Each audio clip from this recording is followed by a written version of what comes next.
New Farmer Tech. আসসালামু আলাইকুম বন্ধুরা, আপনি কি আপনার ছাদের বেগুন ক্ষেত নিয়ে চিন্তিত?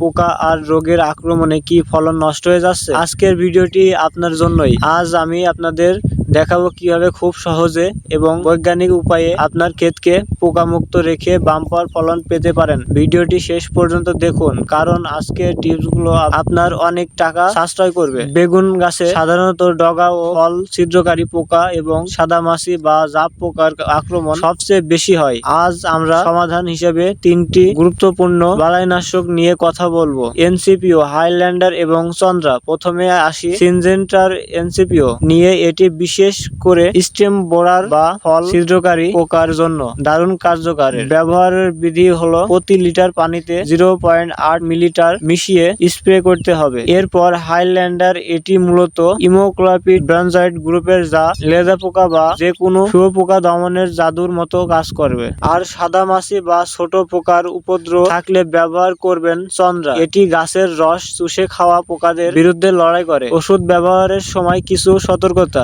অবলম্বন জরুরি: 1. অবশ্যই বিকেলের দিকে রোদ কমে গেলে স্প্রে করবেন। 2. স্প্রে করার সময় মাস্ক এবং গ্লাভস পরে। 3. এক ওষুধ বারবার ব্যবহার না করে আলাদা আলাদা করে ব্যবহার করতে পারেন। পোকা প্রতিরোধ ক্ষমতা গড়ে তুলতে পারবে না।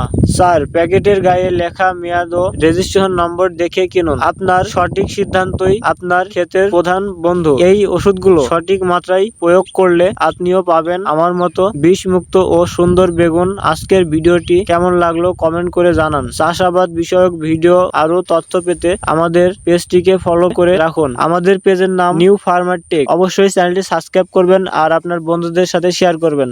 ধন্যবাদ।